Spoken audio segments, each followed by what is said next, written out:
Thank you. Calm down. Thank you. Oh. No, stop. Oh dear. Thank you. I really appreciate it. That's great. No, come on. Let's get started.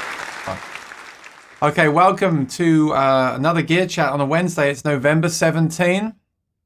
Yet more gear has been released. That's the crazy thing. When I started doing this Wednesday live stream, it was really so I could keep the Sundays to just performing and the Mondays to just acoustic guitars, and then the Wednesday could be just general gear chat. I know there's a lot of gear, right? There's computers. I like Apple products, and we can use that for our music and our live streams. There's camera news. Of course, there's guitar news and microphone news and PA news. And so I guess it makes sense. But I really thought this year, 2021, there wouldn't be much gear to talk about. Let me just move my microphone here. I really thought there'd be less gear to talk about, and some weeks I'd have to find topics. But I gotta say, and I say this every week, there's been more new releases that I kind of knew about but didn't.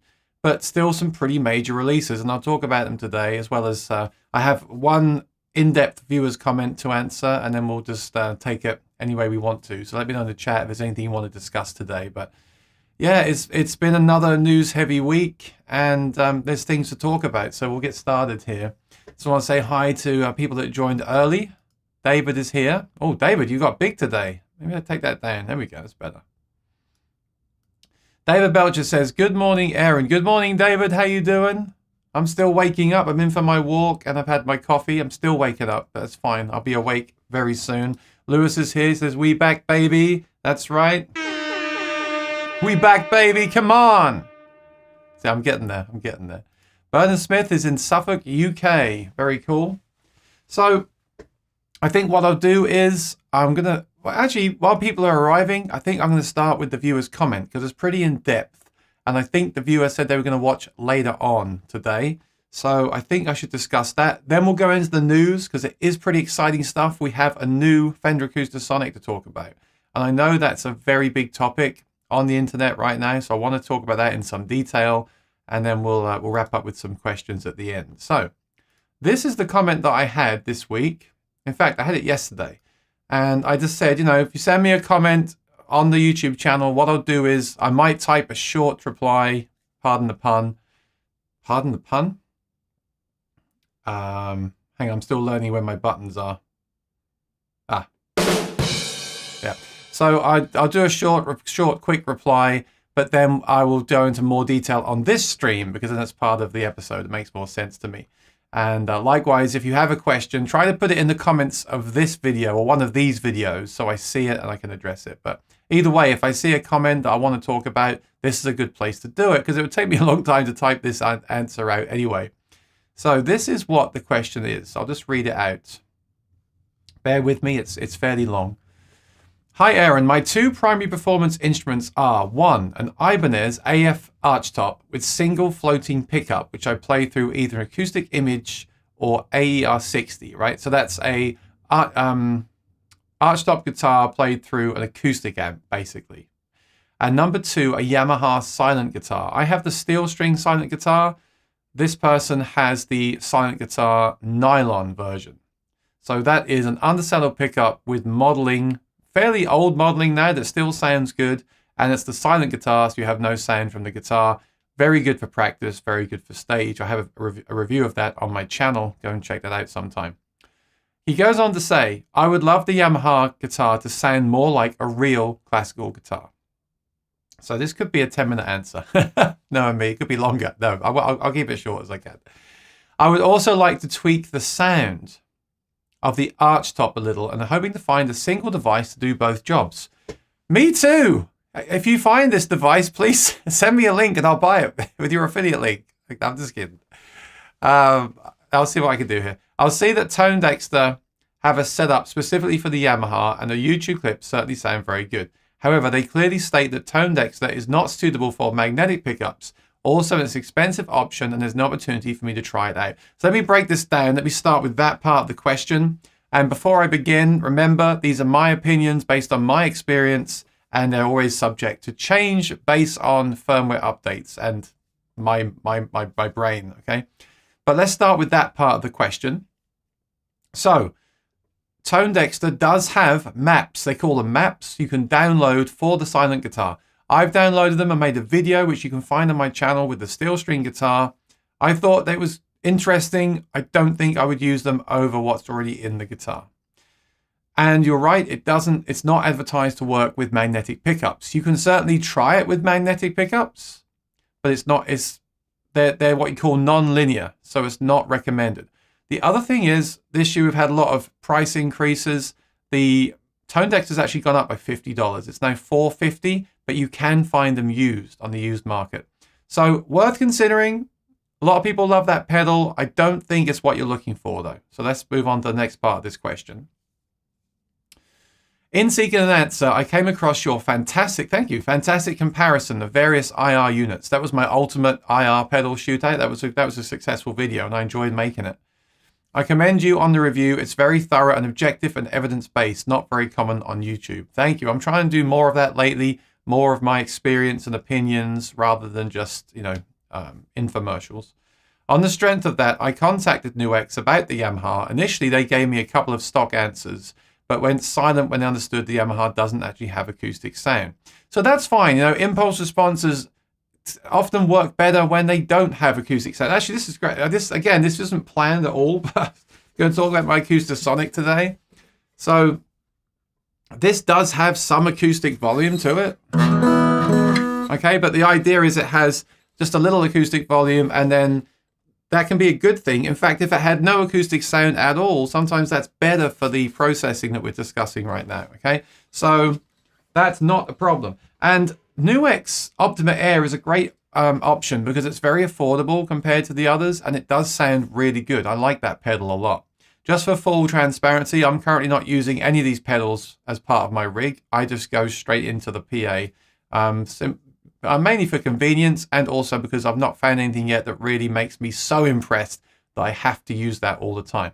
But I do like the NUX pedal. It's a great price. It's got great features. Again, it's mentioned in the video you just referenced. They say it works with magnetic pickups and they include IRs to use with it. I think the truth is, the honest thing is with this is that magnetic pickups are in fact non-linear and don't work well with IRs. And that is the true answer. So for your archtop guitar, I don't think that's what you're looking for, even though some companies will say they do work. And if you experiment yourself, you may find it does work. But I think on a technical level, that's not the way to go. The Yamaha guitar can work fine with IRs and will work fine, but the ones that are built in are already pretty darn good. So why not just use those? That's what I'm going to say to that. You said you can get a NUX on approval, but don't know if that offers me any hope. Again, I like it. I'm not sure it's what you're looking for. I also came across your Yamaha review, which is part of my pickup review series. I know you have a silent guitar. I do. Which made me wonder if you might have tried adapting that with an IR. So they actually have IRs built in, and the Yamaha IRs are very good, even though they're quite old now. Okay, so Kevin, I think I know what you need. I think what you need is just a really good EQ pedal. So have you looked at, for example, the LR Baggs Voice Print DI? You could experiment with that, and if you don't use the IR part of it, the EQ section is fantastic, and the app works really well. It's only for iPhone though. If you don't have an iPhone, I think you should either get a really good EQ pedal, like a physical one with a bunch of EQ bands on it, which you could then use to tweak the sounds further before going to PA. Or another option would be a digital mixer where you can have different presets for different guitars and it offers you compression, reverb, EQ, and you can really tweak the sound. Or something like an HX Stomp, a very small pedal with a bunch of features. You can add reverb, again, like the mixer, but in a smaller pedal format. And you could even use that to switch between sounds. One thing a lot of these pedal companies are not yet doing is giving you that option to easily switch between sounds. And the HX Stomp does that. The HX Stomp also lets you experiment with IRs and distortions and things like that. I think you should try a Line 6 HX Stomp, which is a similar kind of price. And even if you don't use those features for these guitars, you could use the amp simulations, the IR loader, the compressors, and all these other things. And they're always adding more features as well. So I think you should either upgrade the the mixer you're using, if you're using a mixer, or you should consider a EQ pedal, really good one, maybe one that has presets if you just want to shape the tone. Or I think you should get an HX Stomp, which also has a tuner and a bunch of other stuff. So even if you decide you went the wrong route, you can use that in the future for other things. But I think my gut feeling here is the guitars you have are already very good. All right. So you've got a great amp. You've got the Yamaha guitar. I don't think you'll get much better sounds than that are already built in. So I would look to add another pedal that will shape your tone. And like I said, something like the HX Stomp also has a very good tuner, very good other effects as well. So if you wake up one day and think, actually, I don't want to mess with the tone, I'll just go straight into the amp, or you find something else, you can then repurpose that Stomp pedal for other things. And you can even use it to go direct to PA to add some reverb and things like that if your amp goes down. So that's my answer. And I'm pretty happy with that answer. So I'll stand by that. Do I deserve a round of applause? Or a sigh of relief, maybe? All right, cool. So that was today's viewer's comment. I'll just do one. I have a few more, but I'm going to do one today because that was a long one. Jim says, good afternoon. Good to see you, Jim. Marianne, how you doing? How was the birthday? Are you recovered from the birthday celebrations? David was first again. I think David cheats, though, because as soon as I go live, he says good morning. So I feel like he maybe pre-types it.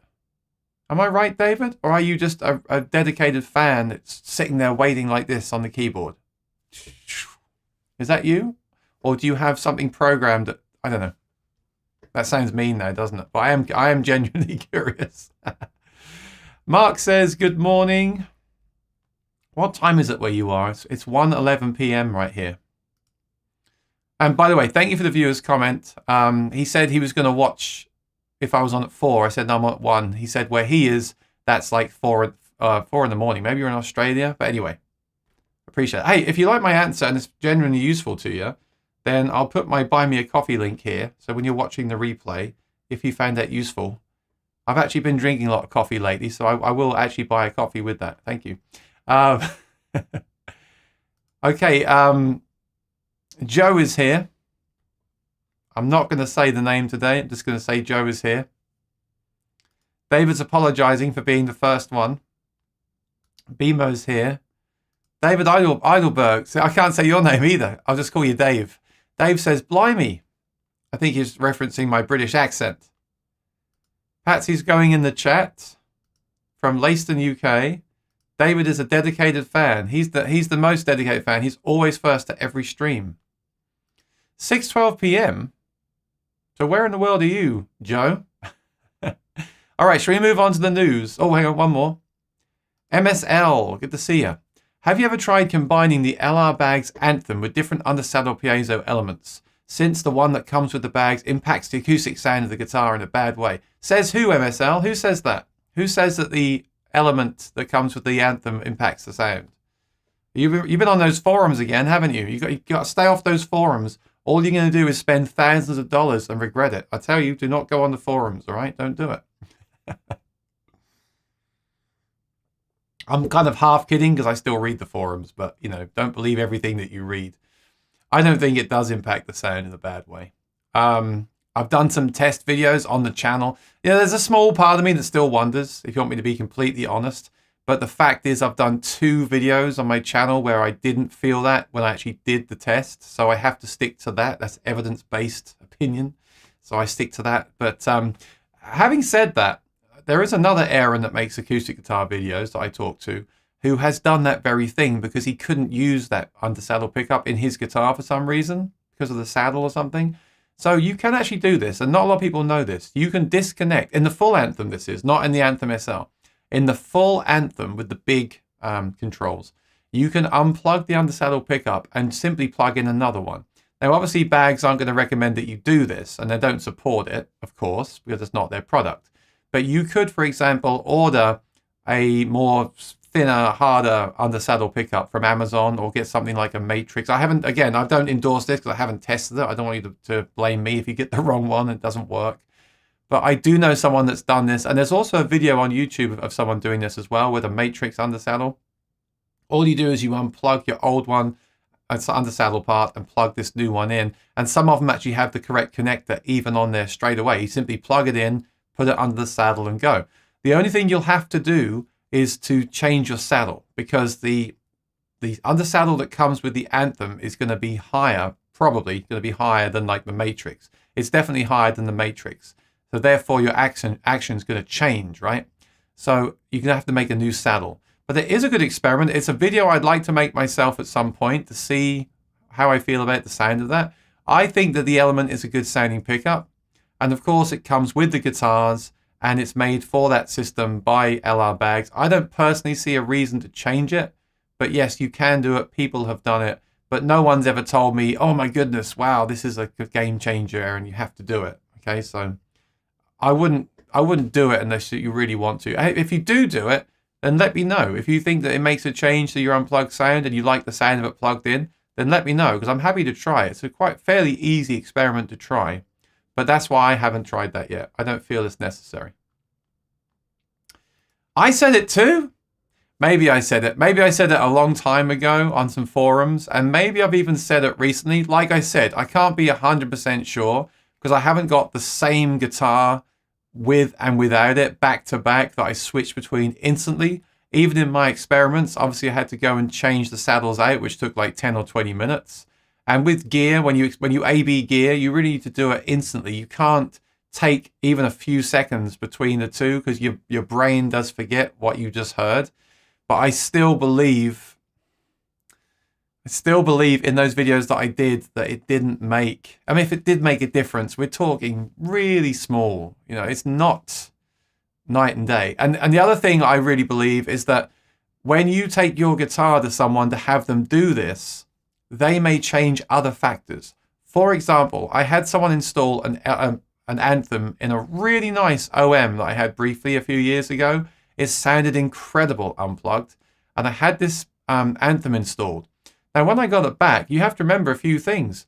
When they put the new pickup in, they're going to change the action. So, for example, they might make you a new saddle of a different material. They might make it a different height because they can't get it exactly the same height as the other saddle.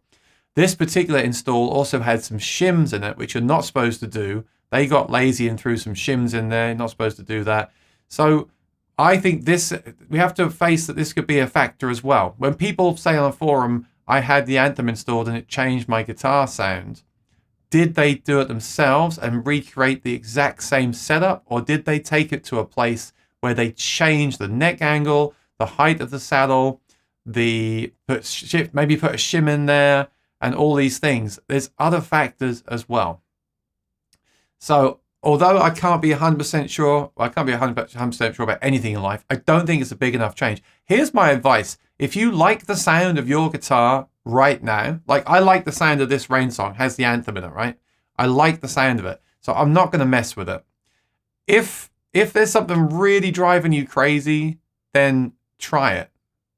And maybe try the experiment that I tried as well. Have someone make you, or make it yourself, the same saddle. So when you take the Element out of the guitar, you can put in the new saddle with no Element. And yeah, you tell me. Don't change the strings. Use the same strings.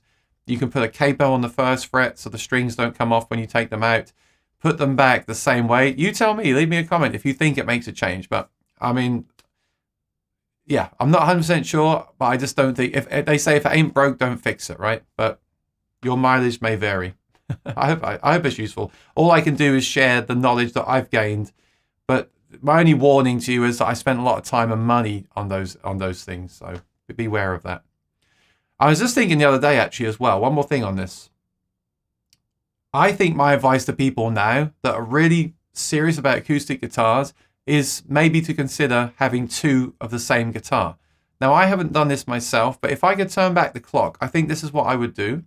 I would find the guitar that I love. Let's say that I love the Martin OM28, and that's the guitar that I want to play. I think my advice now would be to get something like the Anthem, a really good pickup with the preamp and the battery in it, so you can just plug and play and go in that guitar. And I'd find another one that I liked as much, and I would keep that one fully acoustic for recording and as a backup. Because if we all need backup gear, right? So if our Anthem guitar goes down, we can throw an M80 or a Soundhole pickup in that other guitar and play the gig. But we also have 2 guitars, and if that really does bother you, you can use the one without the pickup at home and for recording, and the one with the pickup on stage. And hey, if in a few years you realize you're not playing the one with no pickup because they sound the same, or you even prefer the sound of the one that has the pickup, you could always sell it on anyway. I think if I'd gone that route in the beginning, I would have saved a lot of time and money. But I didn't think about it. I was just trying to find the ultimate guitar. And with gear, there is no ultimate. There's always compromises with everything, right? Well, that was a long talk. I hope that was useful. All right. Marianne says, joining from UK. No, hang on. I lost my place.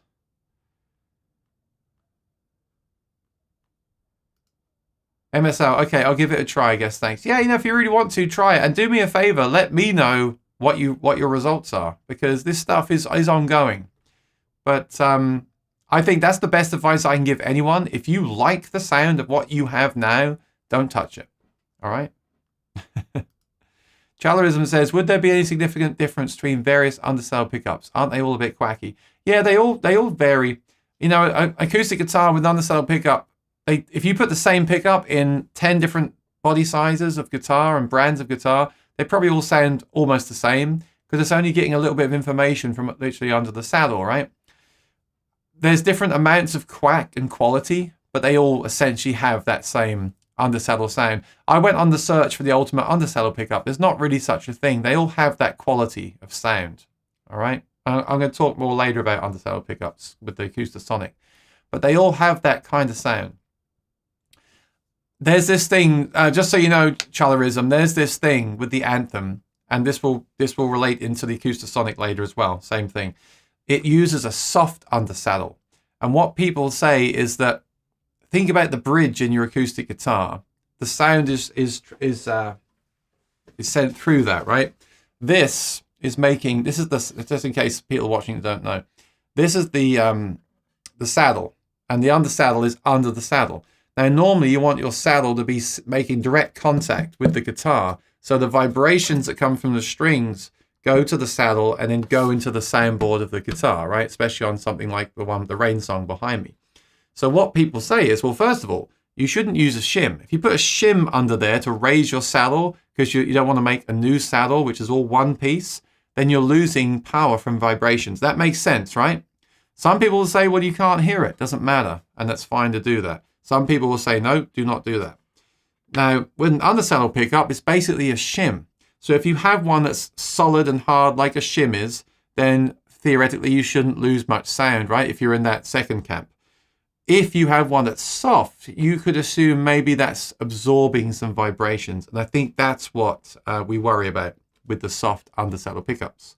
So for the talk later on, this is a preview. There's a few things people haven't detected on the new. So the new Acoustasonic is Mexican made, all right? There's a few things they've done to make it cheaper. Obviously, the cost of labor in Mexico is cheaper. We know that, right? They've also done some other things, like there's no more rechargeable battery. They now have a 9-volt battery. And the first question I wanted to ask people, especially if you've got one of these or looking at buying one of these, is do you prefer the idea of a rechargeable battery? Now, don't say you don't want any battery in your guitar, because a lot of people say that as well. But let's say you're looking at these two models. One has the rechargeable battery, like this one, which lasts for about 20 hours. And the new one has a 9-volt in here. Now, that's obviously to save money. The pro of that is a gig. If you forgot to charge the battery, you can just go to the store and throw in a new battery and play for, I think it's 22 hours. And here's a tip for you that, again, no one's mentioned in their videos. If you use a lithium battery, you'll get 30 hours or more. So use lithium batteries when you have these guitars. So that's a pro, right? But then you've got the cost of the batteries and the recycling and the planet and all that stuff as well. So let me know what you think about that change. And then something else that no one's picked up on is that this model has the Matrix undersaddle pickup, and the new Mexican model has a Sonocore pickup. The Sonocore pickup, I think, is the cheapest pickup that Fishman make, and it's the soft undersaddle pickup. This has the Matrix undersaddle pickup. And no one's mentioned that. And I might be wrong, but I'm pretty sure. I watched a video where they took one apart, and it was the soft undersaddle pickup. Now, it doesn't really matter with this guitar because this guitar doesn't have much of an acoustic sound. But I understand why people with a $10,000 Martin are against putting maybe anything in their acoustic guitar, to be fair. I totally get that.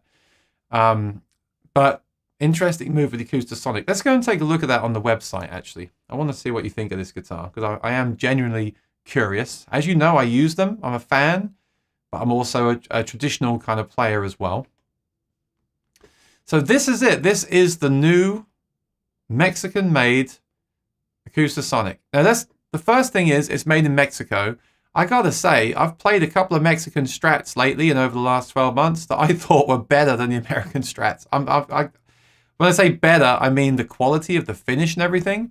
I thought they were better. That could just be complete coincidence or whatever. That's not the right word, but that could just be a random thing. I don't know.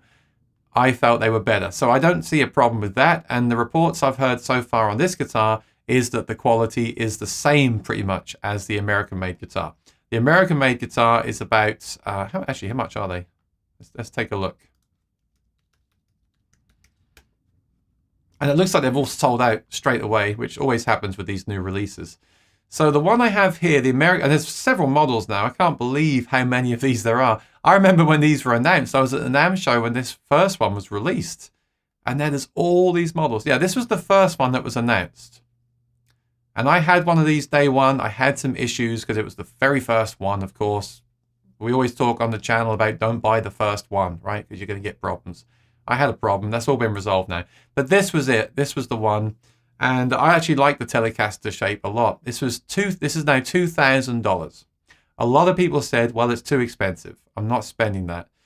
We also talk about gear and technology on my channel. And remember, this is essentially a computer in here.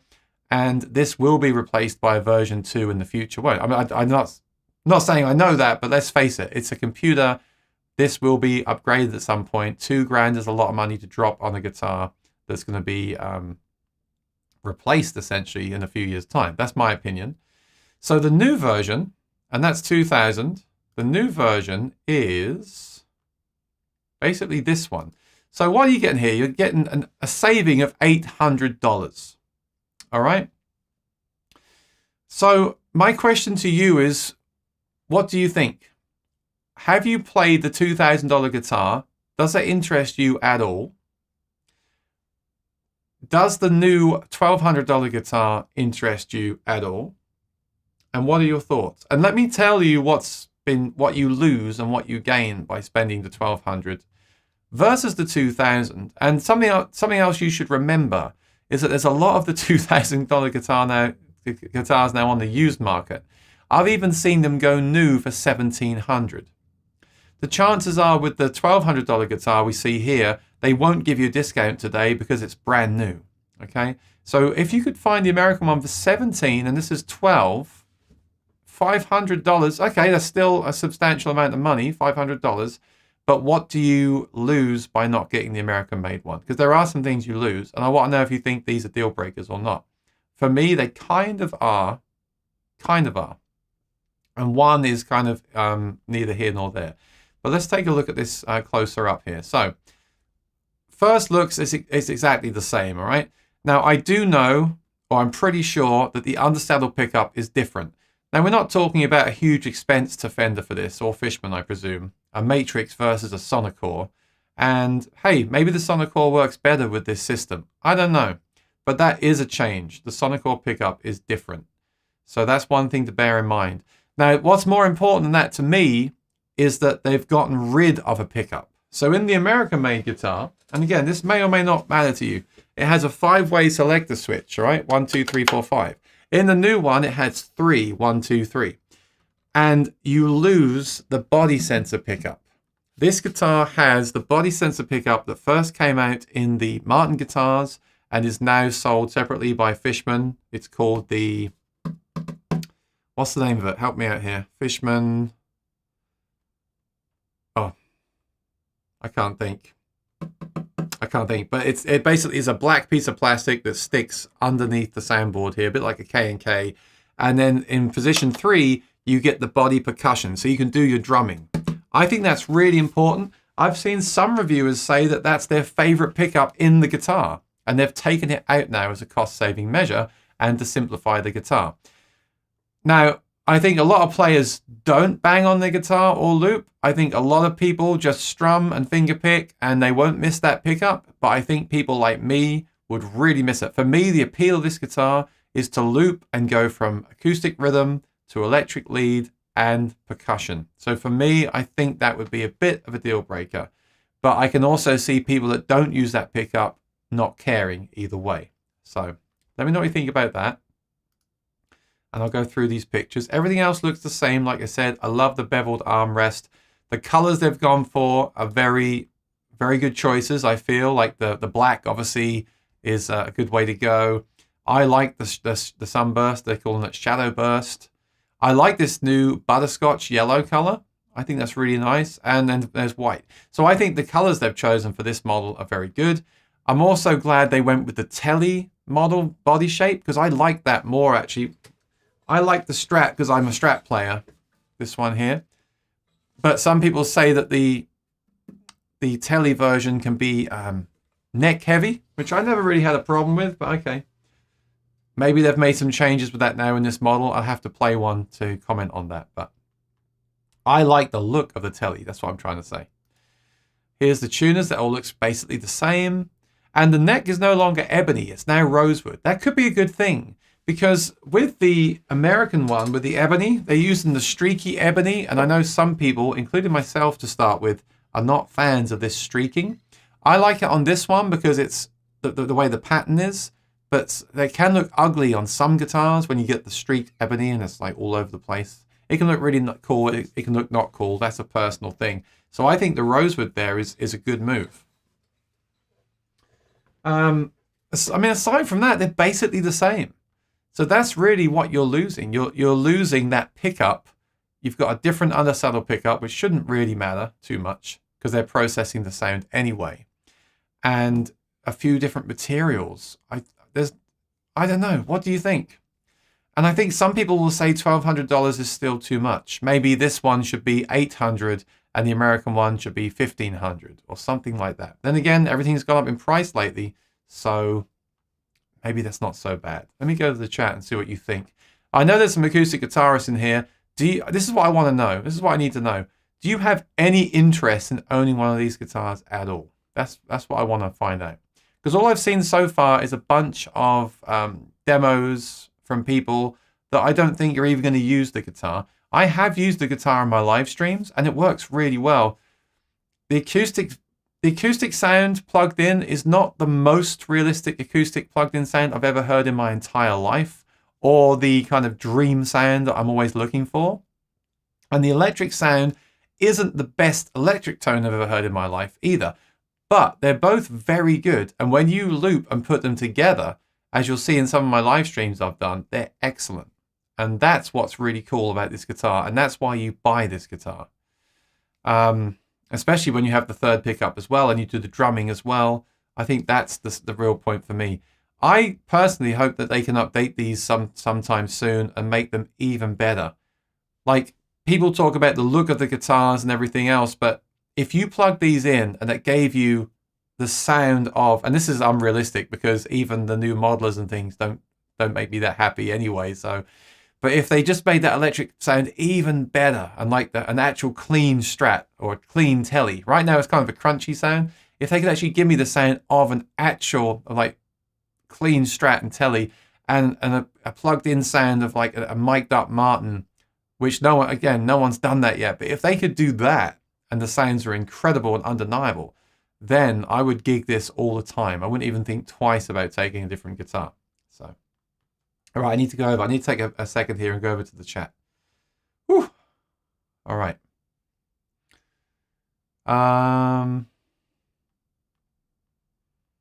BJ, how you doing? Did you ever get a Martin D13E and do you like it? I never did, BJ. D13E Dreadnought with a undersaddle pickup. It's not really my thing. I would probably want I could go into a big topic about this. You know, I would personally not want that system in there. I would probably change it out for an Anthem or something else similar. The 13 series. Oh, Chad Boston. Oh, thank you. Look at that. Let me give you one of these. Hang on. Thanks, buddy. Appreciate the super chat. Let me see what he said here. He says, "Hi, buddy. Hope you are well. You too, Chad. How you doing? How you doing, my friend? It's been a long time. Hopefully I'll see you. Are you going to go to NAMM next summer? Let me know." Yeah, BJ, I haven't even played one. So the best thing you can do is to go on the video I did with Maury Ruch, where we talk about the D13E or similar guitar, and see what I say about the sound of it on there, and listen to it and all the rest of it. I haven't got much experience with those guitars. So I have a 28 with an Anthem in it, and I really like that guitar. But yeah, BJ, check out the review. If you just search on my channel, you should find it. I can't remember if we've done that guitar, but we've done so many guitars, we must have done. And hey, if we didn't do that, let me know. We'll do it next week. All right, so the real team says, this is an earlier comment that I made. Having two identical guitars, one with a pickup and one without, makes sense if one, you don't like any other guitars, or two, you want the same type of guitar for amplified and unplugged. Yes. I think my angle with that really was, let's say you've discovered that you love Martin OM28s. That's it. That's what you want. But you can't decide if the active pickup system is doing something to the sound. I think my point was, rather than try a million different pickups to find one that doesn't impact the sound, in your mind, is another way to go is just to buy two of those guitars that you love unplugged, and then stick the system you want in one of them and keep the other one without it. Even Lloyd Baggs said in our interview on here that he doesn't put a pickup in every guitar. There's some people that come to him with old vintage guitars and he says, I won't put a pickup in it. So he must think a little bit of that as well. Now, I'm not saying that he's saying it impacts the tone, but maybe even visually, or maybe even just the fact of drilling out the end pin for some guitars he doesn't want to do. So that makes sense. And that's why you'd have two. Now, I'm not saying you should do that. I haven't done that myself. I was just thinking the other day, if I could do this all again, I might do that. Chalerism has the Anthem. Lewis says, how do I make my voice so crispy? That's what I like, always crispy. Well, I have, it's quite simple, Lewis. I have a really nice professional Sennheiser shotgun mic that they use in TV and film. And that's right here above my head. And that goes into an Apollo Twin, which is a fantastic audio interface that has some processing. It has a noise gate and some EQ. Let me turn off all the processing so you can hear just that mic with no processing on it. Because right now it has like a virtual preamp on there. So I'm going to turn it off. Ready? So that's going straight in. And you can really hear my voice is now much more boxy. Actually, much more boxy. And you can hear the room sound as well. That does not sound as good. But with the processing, it sounds like this. It's much better. So I've got some mid-cut, some bass boost, and a noise gate. Without the noise gate, it sounds like this. 1, 2, 1, 2. So very minimal noise. I can stream without the noise gate now because I have no fan on the computer. This is absolutely fine. I like the noise gate because it also removes things like mouse clicks and stuff like that. But yes, I do need that EQ. Without the EQ, it sounds like this. It's quite nasal. In fact, I can really hear it. It's kind of nasal in the mid-range. So even though it's a very expensive microphone, I'm still EQing it. And this is something I spoke about on Monday's show as well. Do you need to spend thousands of dollars on a microphone when you're going to have to EQ it anyway? Why not just get a decent low noise microphone and EQ it for your voice? But anyway, I do recommend the Sennheiser shotgun mics. I do recommend the Apollo Twin, and all the gear I use is in the description below, and they're affiliate links. If you want to buy them, please use my link. It doesn't cost you anything, and it helps me get more stuff for the channel. And my goodness, I have invested heavily into my channel, and I think that's what it comes down to. If you want to live stream, let's face it, you can live stream with an iPhone and do a great job. The content is what matters, right? You just need good content. And it doesn't matter all this other stuff. It's nice to have good audio. It's nice to have good video, right? It's nice to have the DSLR hooked into the Mac and the nice microphone. This is a nice thing, but I could do this same stream right now from my iPhone, right? I don't need to be doing it like this. But there we go. That's a decision I made, and I stand by it. David says the D-tar wavelength doesn't really whack. Yeah, I tried that system, and I didn't find it really any different to the Anthem, and I think I preferred the Anthem over it. In fact, I believe the D-tar wavelength undersaddle is basically a Baggs element. I think they may have even bought it from them, right? I think it's the same thing. I think it does quack. I think I like the Matrix. The Matrix undersaddle is a good pickup, right? Even though it doesn't sound natural. So maybe, hey, maybe it is worth trying that in the Anthem system. But I'm not in a rush to do it myself. I've got other videos I want to do first. And I kind of got to the stage now where I'm like, if I'm getting a sound that's working, if I'm getting good feedback at a gig, if I'm getting tips and I'm happy with the sound, I'm trying to leave that one to rest rather than like try to get those extra 3% out of the sound, because it's very hard to do and you end up sometimes going in circles, you know. But I'm not saying you shouldn't do it. If you find something cool, let me know. I'll try it. But you test it for me. Did you buy extra plugins or preamps? So yeah, the problem with the Apollo Twin is that it's fairly expensive hardware and then you have to buy the plugins for it. And I didn't mind that because I use them for my recording and everything else. The only thing that would suck is if they make a new version and you have to buy new add-ins again. But I don't mind it. What I love about the Apollo Twin is that it's external and it does all the processing on the device. So it's when you buy the compressor plugin, it's almost like you're running an external compressor. It's almost like you own the hardware. And that's the way it works, rather than buying a plugin and running it on your computer and your computer has to do the processing. So I really like that about the Apollo. It's like a kind of a hybrid system. And that works for me. I have a headway pickup in my nylon, which is like a braided rope. It sounds very different to standard hard piezos. So that's what the Element is like in the bags. It's a braided undersaddle pickup. Yeah, they do sound different. I think they sound more natural and less bright. And I think that works really well for them. That's why they use it. I also think they're more consistent and they're less likely to break as well, which is another reason why they use it. All right, so talking about the 9-volt versus rechargeable battery, I prefer an exchangeable battery. You can get rechargeable ones. If I were to get an Acoustasonic, I think I'd opt for a second-hand one, maybe even a second-hand Mexican one. Well, yeah, that could be the way to go. Maybe waiting for the Mexican ones to come on the used market or even on a sale. Can you imagine if you could pick up the Mexican Acoustasonic for like $650, $700? That would be absolutely no-brainer, right? Right now at $1,200 plus tax, it's like, well, yeah. It's difficult because they've just released it and the American ones are on the used market, fairly affordable, so it's difficult right now. Yeah, no, I totally agree with the battery thing. It's definitely much easier to replace on the fly a 9-volt battery, and you can buy rechargeable ones as well. But at the same time, I like the rechargeable battery in mine, but you do have to remember to charge it. And I think that can be a problem. Even the wireless system that I love, the Sennheiser XSWD, sometimes I forget to recharge it and I can't use it on that particular gig. So it'd be kind of cool if they did both, wouldn't it? It'd be cool if it had a rechargeable battery and a way to throw a regular battery in as well for an emergency.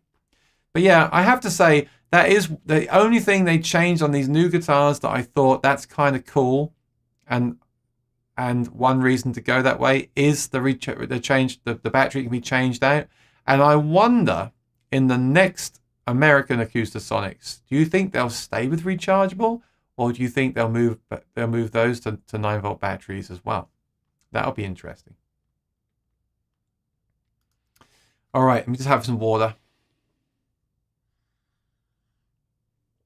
David says, do you have to unscrew that big back plate to replace the battery? If so, are there threaded metal inserts in the body so it doesn't get stripped? Now, which one are you talking about? Are you talking about the new one? The new one is just a battery compartment. There, you see? You just pull it out. And there's a red light to show you if the battery is low. What I love about Fishman's battery boxes in Martin guitars is that you can put the battery in either way around and it works. Doesn't matter which way you put it in the guitar. That's really nice. If you're in a rush, you just throw it in and got to think about it. On this one, I think you've got to put it in the right way. But that's neither here nor there, is it? So I think with some guitars in the past, the way that battery is there, some people have had problems with it maybe coming out or coming loose from rubbing on their belt buckle or something. I don't know. I think I heard that in someone's review, but maybe on the Taylor T5, that was a problem for some people. But yeah, that's basically how they've done it. And then on the one I have, That is not there. On the one I have, it's just that's the rechargeable battery underneath that thing there. And then you have this, and this, people always complained about this because it's USB, micro USB. It's not the USB-C. USB-C would have been good. So,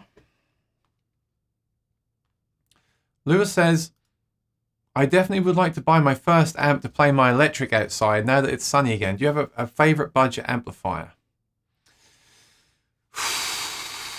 My first amp to play my electric guitar. If you'd said acoustic, I had an idea, but you want to play electric guitar outside. I haven't played many budget amps. The Boss Katana is very good, but do you want something that's rechargeable? Let me know. If you want something that's rechargeable, then that's a different case. But if you've got somewhere to plug it in, you can't go wrong with the Boss Katana. David says the Sonicor is not a good sounding pickup. Well, the only reason I didn't come down heavily on that, David, is that at the end of the day, they're processing the sound of what we call image casting. So you're not going to hear just the pickup. There is a mode where you hear just the pickup, and I would love to compare that to the mode where you hear just the pickup on the American one. Now, the American one that has that feature is the Jazzmaster. So I'd love to get those back to back to compare the actual, and that would be very educational for, like we were talking earlier, about how the Anthem may sound different to other pickups. You could compare the Jazzmaster, what they call lo-fi mode, which is just the underseller pickup, to the Mexican lo-fi mode, which actually my guitar doesn't have, interesting enough. Every model has different configurations, but you could do a direct comparison and really hear those two pickups back to back. It would be very interesting. The reason I'm not kind of giving them a hard time for using that slightly cheaper pickup, because I don't know how much it saves them. Was it a few dollars? I don't know. But the reason I'm not giving them a hard time is because, well, the Sonicor is being processed, isn't it, by the image casting in the guitar. So I don't think it matters that much. Now, some people are going to say to me, of course it does. You know, that's still the foundation of the tone. Of course it matters. I'm not saying I disagree with that, but let's say it matters less than if you were just hearing the pickup by itself. And by the way, I'm not a fan of any kind of underseller pickup by itself. I think they need other things with them. Weren't the original Acoustasonics around 40? No, never. I know a guy from the Helix forum that found one for $1,700. I think they had one listed wrong. It was returned for 17, so they honored him a new one at 17. He got it for 17. I think 17 is the cheapest you'll find them. On the used market, you might find one 14 if you're lucky. Probably more like 15, 16. No, they're $2,000. They haven't gone up either. They've always been $2,000, $19.99. I was interested in the Acoustasonics except for the narrow electric style nut width, said Charles. Well, that's the whole thing with these. They are electric guitars. I mean, look at it, right? It's an electric guitar. It is not an acoustic guitar. This is a guitar for electric players, but you have to remember you can't bend like you can on electric. It's not like it's a new thing. It's a hybrid. It's neither electric nor acoustic, but I would say it plays like an electric in the sense of how it feels, like the nut width, like you say, but it plays like an acoustic in the sense it's got acoustic strings that are harder to bend because they're 11s than my electric. Hey Lewis, how you doing? Good to see you. Prices have probably gone up with inflation. I remember when the PRS hollow body spruce piezo I got recently was selling secondhand for half the price it is now. Wow.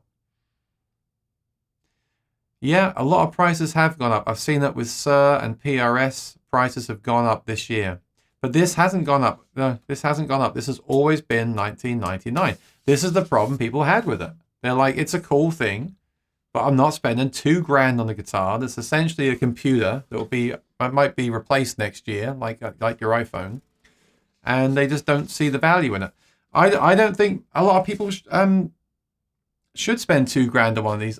I think the market for these is people like me that loop. If you do a solo acoustic show, you want to take a light guitar that's easy to play and have the option of looping different sounds. That's who this is for. I think the Martin purists that are on Monday's program, I don't think they should buy one of these. I think they should stick to their Martin guitars. That's not the market that this is for. In lowering the price, this is now more of an option. Let's say Chalerism wants to have one around the house for practicing on or experimenting with, or maybe starting to do some gigs and use it as the secondary guitar to the Martin, depending on the style you're playing. I'm not saying this can't be the first guitar.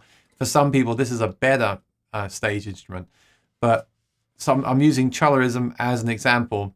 You might want this now. This opens the door, doesn't it? At $1,200, especially if you found one with a discount, you think, okay, $1,200, $1,000, and I can have it around. I think for some people, it's still going to be too much money. I think if they could have got it down to $800, I think a lot of people in the chat now would be buying them just to have around, just to try stuff on and practice late at night. Remember, it's not silent. There's still a fair bit of volume to it, so you still can't play it late at night either.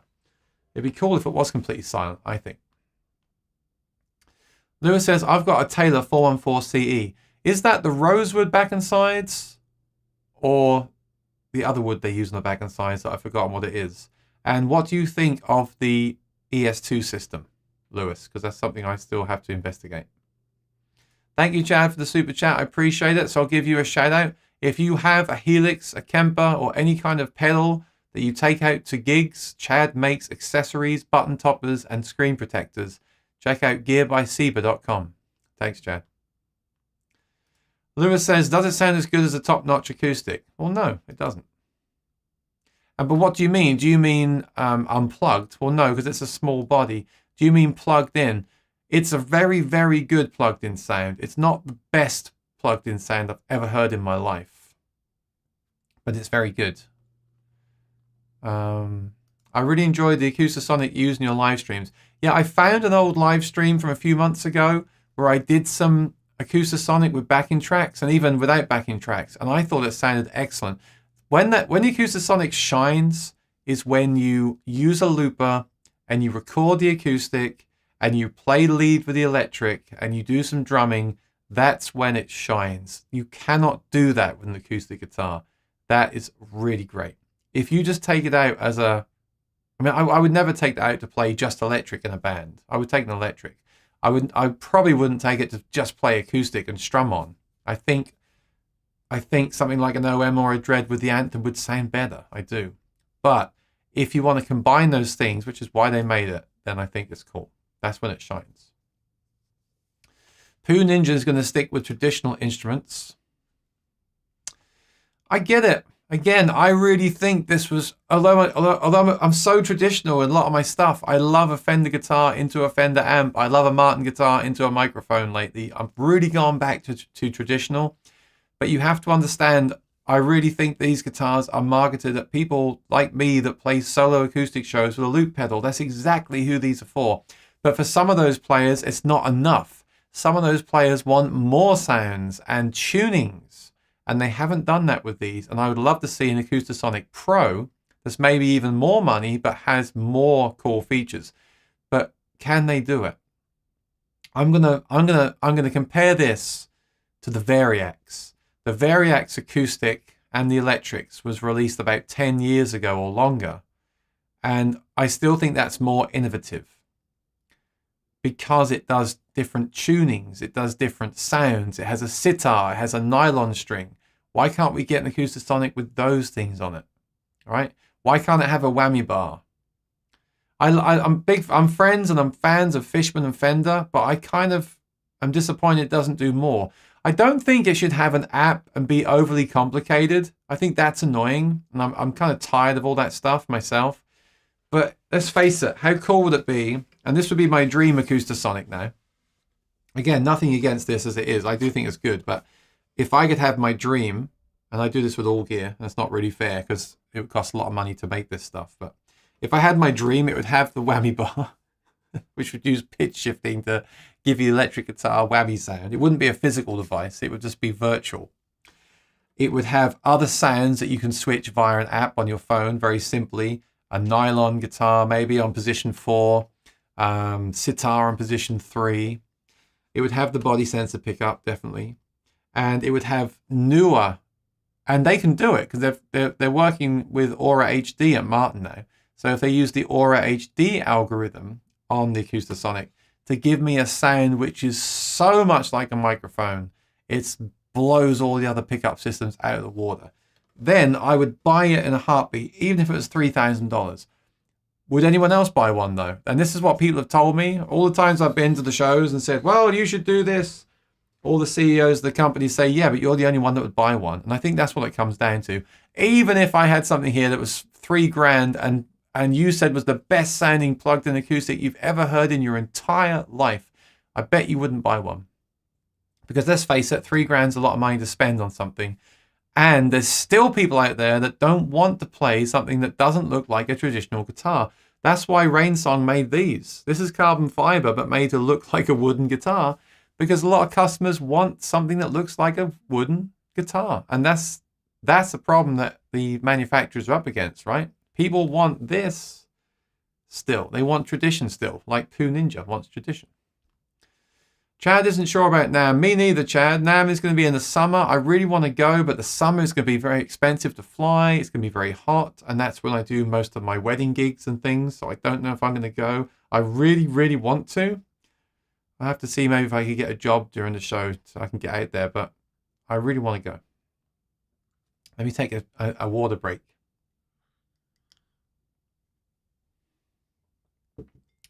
All right, so Charlie's here. Hey, Aaron, I own the Acoustasonic American Telly in Sonic Grey. This is Sonic Grey too. So you've got the brother or sister of my guitar, right?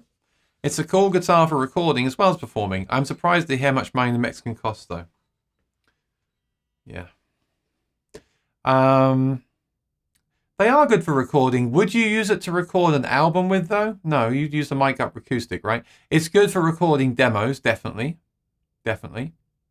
And I did one of those videos on my channel where I'm playing and then I pan out and it's the Acoustasonic, and it doesn't sound unlike a recording. It doesn't sound, so they're definitely close, you know, they're really close. But would you record an album with it? I don't know if I would. I'd probably still mic up acoustic and mic up an amp. It's a cool guitar for recording while performing. I'm surprised how much money Mexican costs. Yeah, I just think they're in a difficult place right now. Because if we go on Reverb right now, I bet we can find some American Acoustasonics for, in fact, shall we do it? Why not? I'm going to do it right now. Acoustasonic Telly. All right. So this will be the USA Acoustasonic Telly. And I want to find, of course, condition used. All right. Let me see what I can find here. And you get deals on new ones too, of course. But here's some used ones. Right. Well, there's a left-handed for $13.60. That's no good to me. I'm not left-handed. Actually, they're keeping their value pretty well.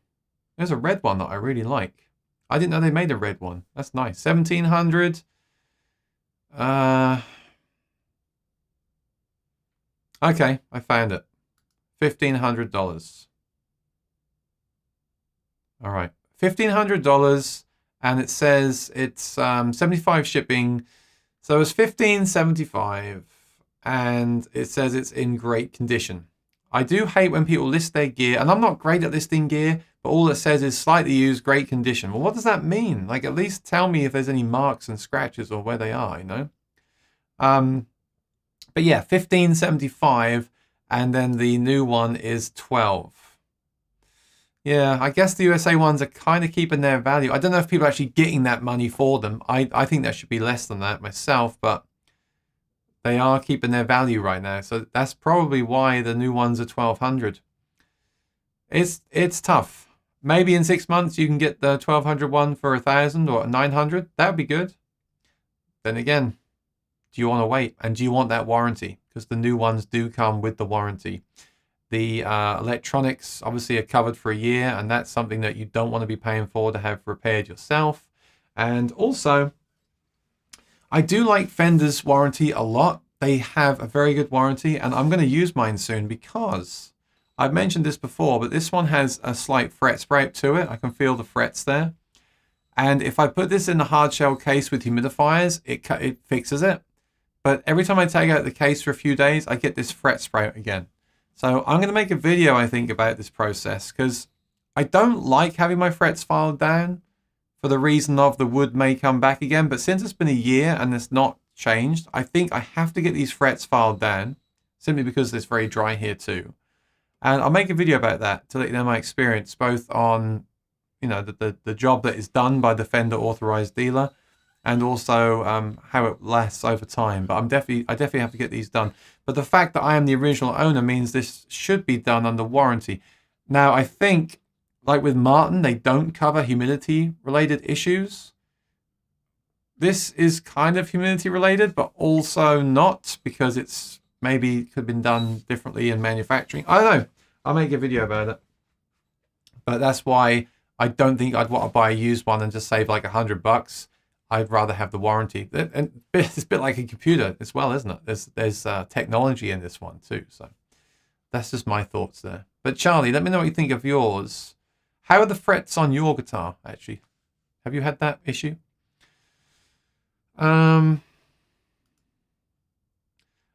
Okay, so Larry says, do you think we'll ever see the day where we can see laminate back and sides made to simulate solid back and sides? I don't think so. I learned a big lesson on this when I reviewed the Yamaha guitar, because I said that it was all solid and someone pointed out that it's not. And that's because guitar manufacturers are a bit naughty in a way, because they don't say, they're not going to say in the description solid top and laminate back and sides. They tend to say all solid top, back and sides. They leave that out. All solid top and rosewood back and sides. They don't put all solid top and laminate rosewood back and sides. They leave the word laminate out, and you have to figure out that they're laminate. And as much as I think that $300 Yamaha guitar is excellent, it still has a certain sound to it, which I put down to the laminate back and sides. So hey, maybe Larry, maybe over time. I mean, production techniques are always changing, right? So maybe over time we will. But right now, I'm a bit hesitant to go with a laminate back and sides guitar. I think solid is the way to go. Pooh says, throw some thumbs up. Yes, please do. It doesn't cost you anything. You haven't got to buy me a coffee. Actually, no, the best way you can support me is if you're making an order on Sweetwater, go into or even Amazon if you're in the USA, go into the description below. All you got to do is click that link before you make your order, and I get commission. That'd be great. And if you want to support me and not spend anything or even click on anything, then just give me a thumbs up. All right, Lewis says, I found a way of using all 4 channels on the Bose S1 Pro for live. S1 Pro? Oh, on 2 Bose. Okay, so you've got 2 on one and 2 on one. No mixing disc. Use the line out from one to aux in on the other and do it for both. That's interesting. I never thought about trying that. Holy cow. So normally you'd have 2 channels on the speaker over here, and you could send a link out to the other system, which would basically copy that system. So you have the same thing. So you've got your 2 channels coming from both. What you're saying is to use all 4 of them as like a 4-track mixer, 4-channel mixer. You're running, that's really clever. Line out. Hang on. Auxiliary line out to the other one.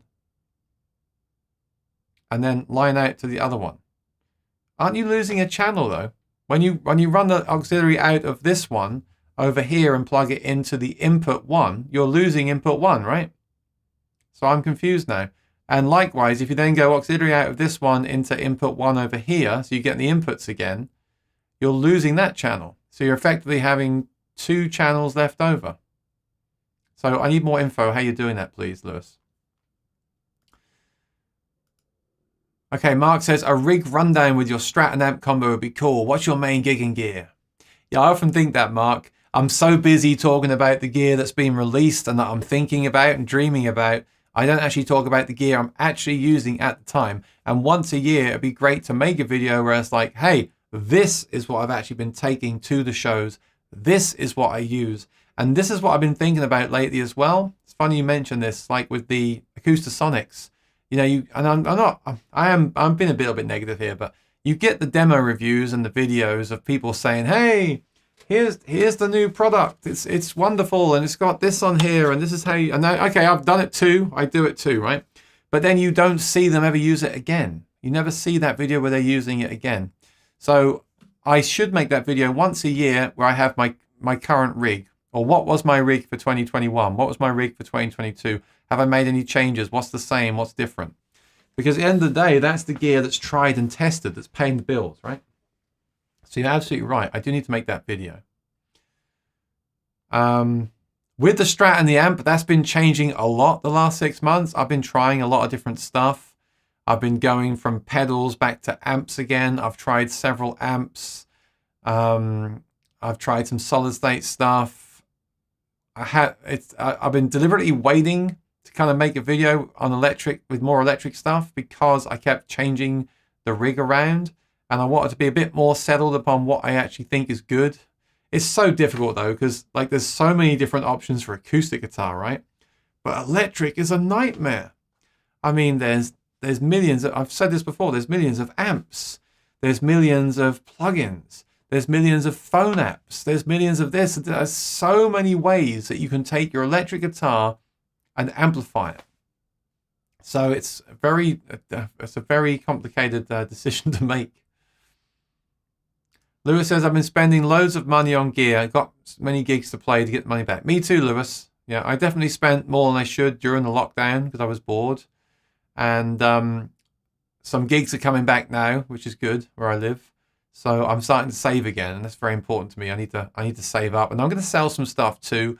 My plan is to make some reviews because a lot of stuff I bought was used. So my plan was to get the used stuff, review it, and then sell it on. And maybe in the future I'll do that too, like buy something used and just use it for like a month of videos, really check it out fully, and then sell it on if it doesn't work out. Actually a good format for videos too, isn't it? Because you can say, hey, I bought this used, I'm going to use it for a month, not just for one video. And then at the end of the month, I'll make a video, did I keep it or did I sell it on? Because that really tells you a lot, doesn't it, if someone sells it. For live, I really recommend the SE V7 microphone.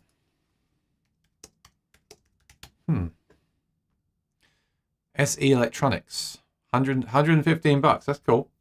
Yeah, I love the Sennheiser.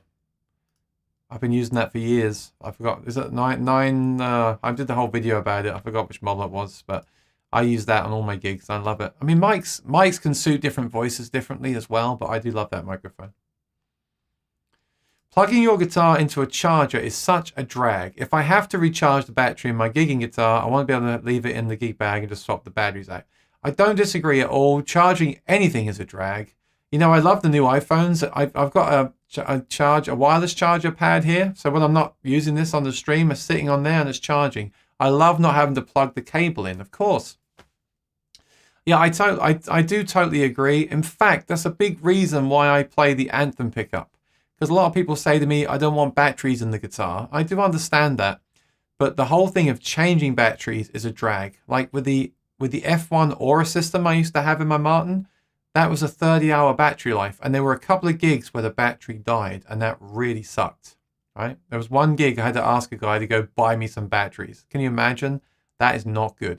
The reason I think the Anthem, the Maton, and the Cole Clark are viable options is because their batteries in there last a year, even if you gig all the time.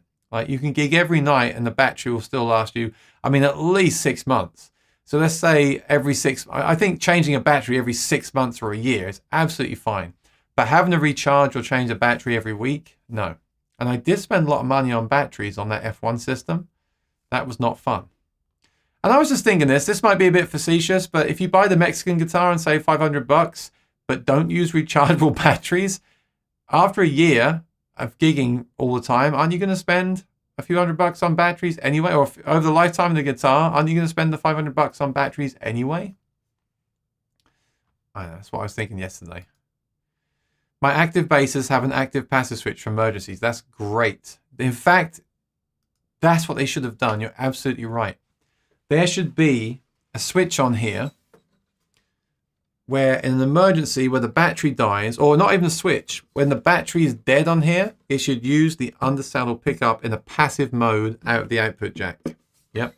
You're absolutely right. And then we'd have no problems. The worst come to worst, we could just use that undersaddle sound. We'd have a sound at least. That's great. You should work for Fender. That's a great point. Wow. Holy cow. Lewis, a Van Cole back in size. I'm using ES2 with a Fishman or a Spectrum.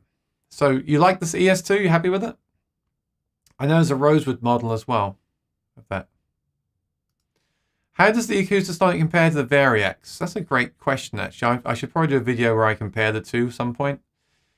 I don't have a Variax acoustic, though. They're on the used market. But again, I wouldn't want to buy one now because what if it breaks and you've got to get parts for it? But the Variax was cool because it did things like alternate tunings and different sounds, nylon sounds. The Acoustasonic is steel string, different variations of steel string, and a couple of electric sounds. So I think the Variax was way ahead of its time. I think gear was more fun and exciting 10 years ago, but I do commend Fender and Fishman for making the Acoustasonic because no one else is doing that. No one else is pushing the boundaries at all. But 10 years ago, Line 6 were really pushing the boundaries with the Variax. Then again, who bought them? Right? Alfie says, hey Aaron, how you doing, Alfie? Watching from Italy, very cool.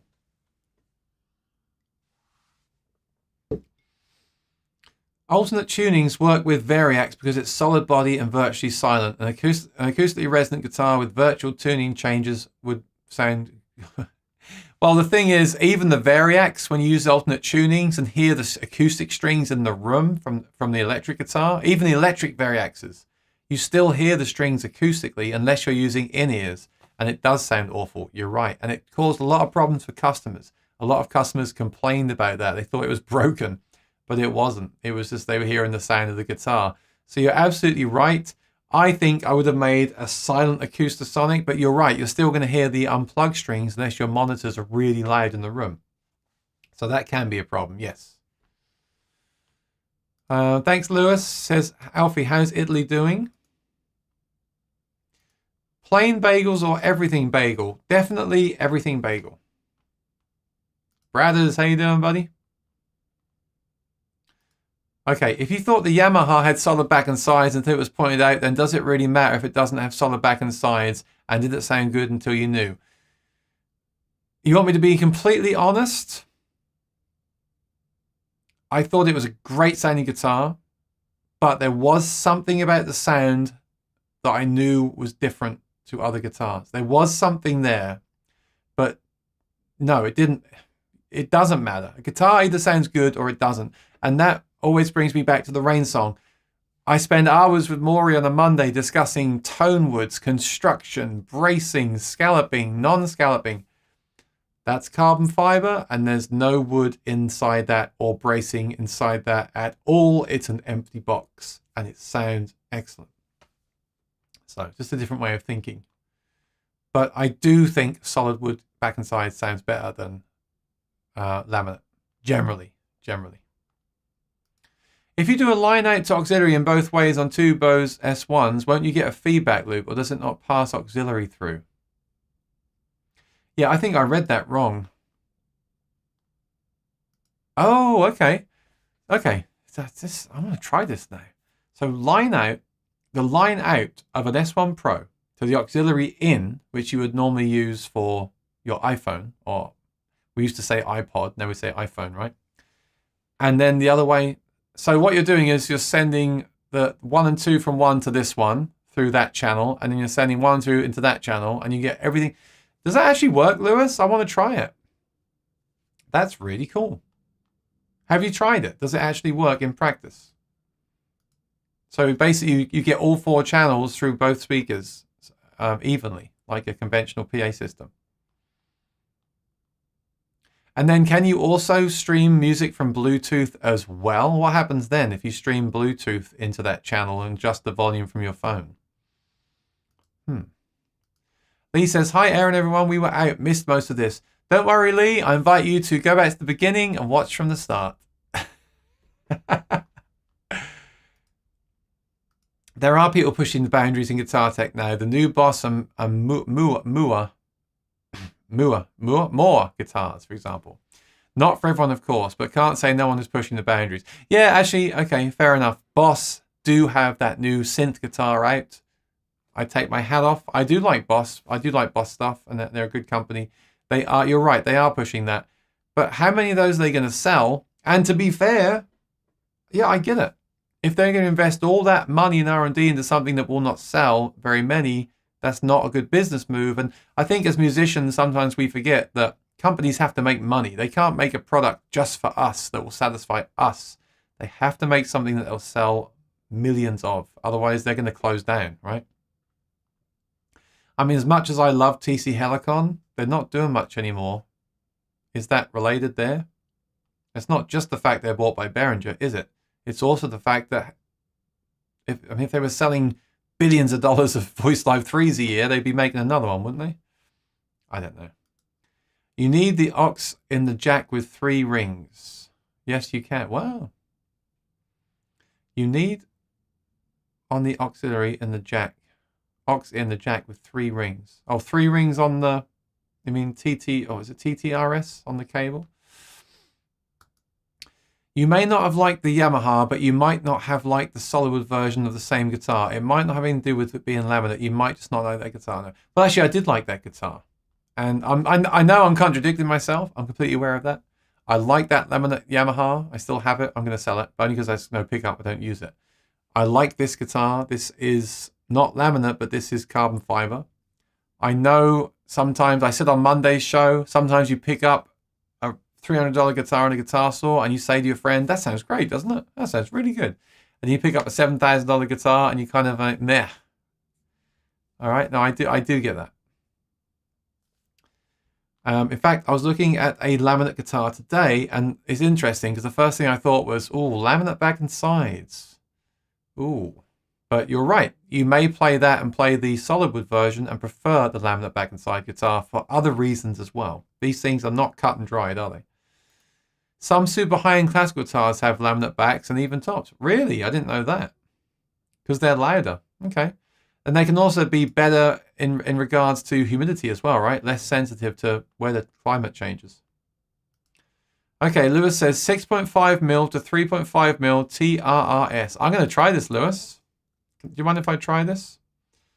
Okay, so 6.5mm TRS to, I promise I only have one S1 Pro, to 3.5mm TRRS. Okay, I don't know. Oh, I think I found it on Amazon. Let me see.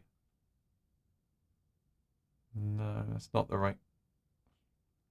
Do me a favor, Lewis. Send me a link to the cable, the exact cable. I'd like to try that out. Maybe I can try it with my other JBL speaker. Here's my email address. Say hi at aaronshortmusic.com. Send me a link to the exact cable you're using. I'd appreciate that. Lee says, I've found my dream Martin guitar. Can someone loan me $7 grand? UK, £7,000 that is. Lee, what is it? I want to know what it is. 2 rings on line out 6. Yeah, if you can send me the link to the cable or a picture of it, that'd be great. Works perfect. That's cool. Huh. All right, let me show you this other product because there's one more thing I wanted to talk about today. This was announced yesterday. It's a new PA speaker from JBL. And I haven't tried this one yet, but it does interest me. What do you think of this? I currently use QSC PA speakers for my band. Right? I've been using the JBL stick PAs. They're working very well for me, but I still use the QSC system that I've used for years.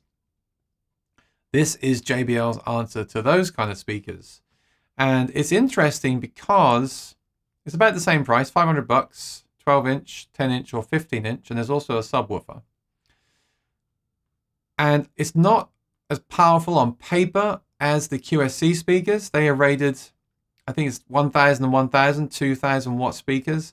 This is a total of 1,300, which is what the original version was. But what's cool about these is it has Bluetooth, and I think that's great. It means when you get to the gig, you can just stream music straight to the speaker. I think that's very important. It's £32. That's pretty good. About the same as, a little bit heavier, but about the same as the QSC. Of course, they're brand new and no one's really tried them, which is a problem.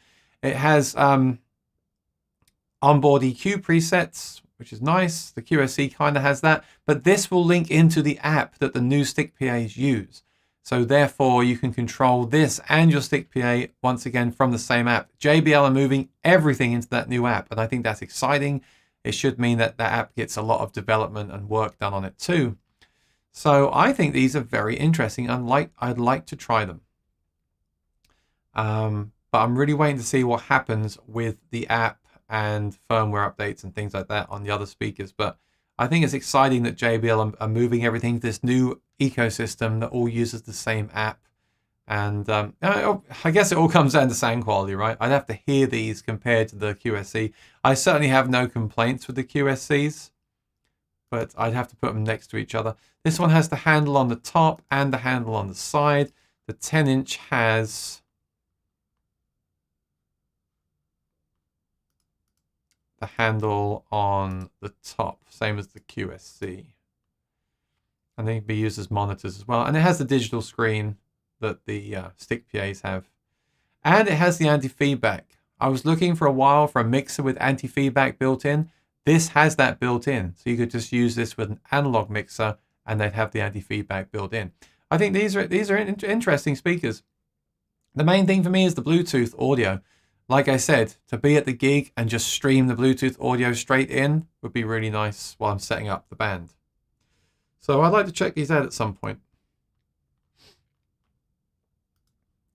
All right, let me know what you think of those, and I'm going to take the final comments for today because I want to work on a video after this for a band in the box. Okay. So I also wonder if the box technology is cannibalizing hardware. Many of the new generation of guitarists use plugins, so making a new harmonizer updatable software versus box. We're definitely in a weird time now where some people want the physical pedal on the floor and some people want everything in their phone or iPad or laptop. We're definitely in that kind of crossover period. I think eventually everything will go completely digital in the same way that everything's gone completely digital. But I think right now we've still got old school players that still want their amp and pedals. We've got new players that are told that amp and pedals are better and they like to use those. We've got new players that use those into an aux box, into Logic, and do a load of processing on their computer. And we've got new players that just play through their iPhone. So there's so many different markets there as well. That's another problem. I think lots of people confuse a laminated wood with plywood. Plywood is a type of laminated wood, but it's not always the reverse. Gibson ES335s use laminate tops and backs, and they aren't cheap. I think acoustic players feel it's more important. A bit like we started the show by talking about how the undersaddle pickup may affect the tone. Also, we might assume that laminate woods affect the tone on the acoustic guitar. I think acoustic guitarists are very particular, or can be very particular about that stuff. But the fact you said they use it on high-end classical guitars is very interesting. That's a good thing to remember.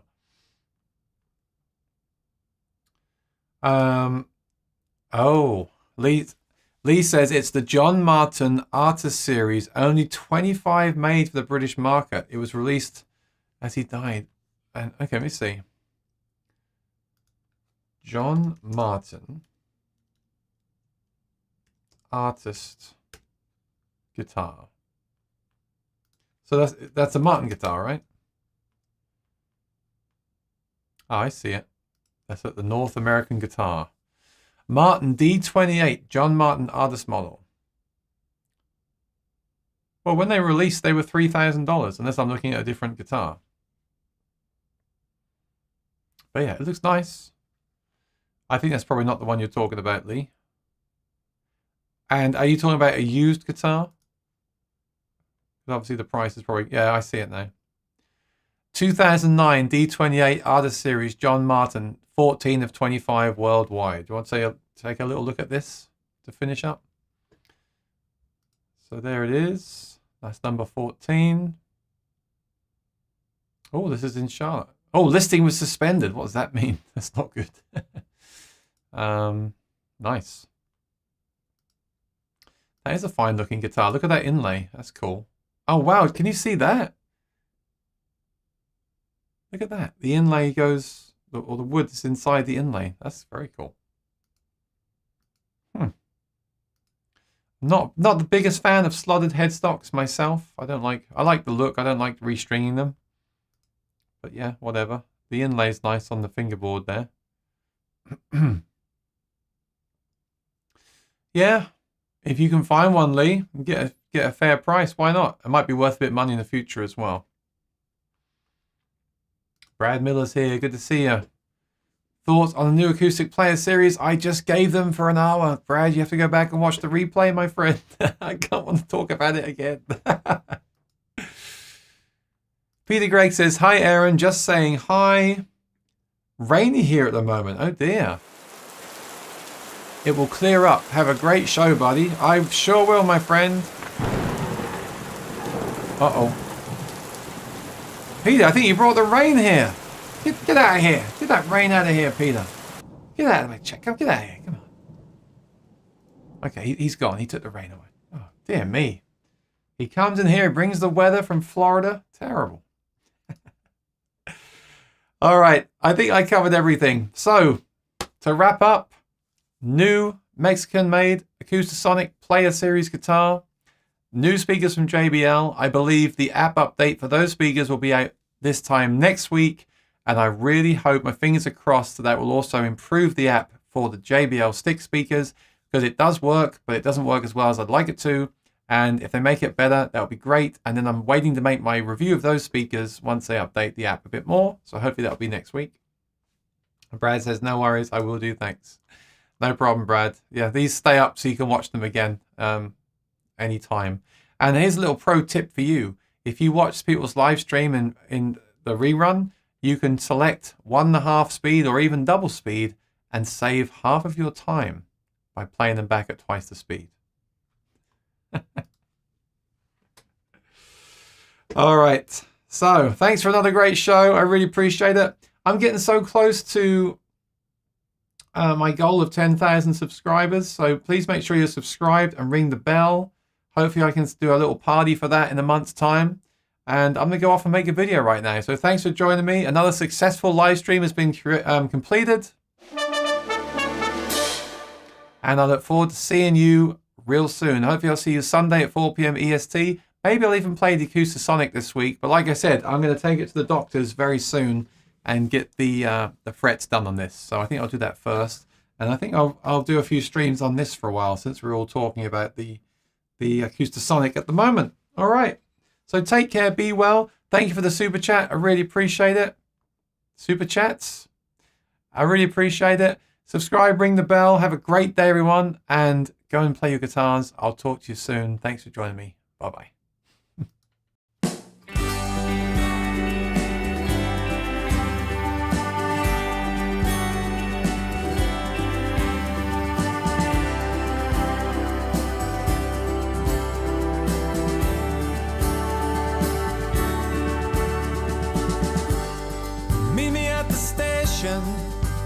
At midnight, wear your high heels, your red dress, and your smile. You look just like this other girl I knew.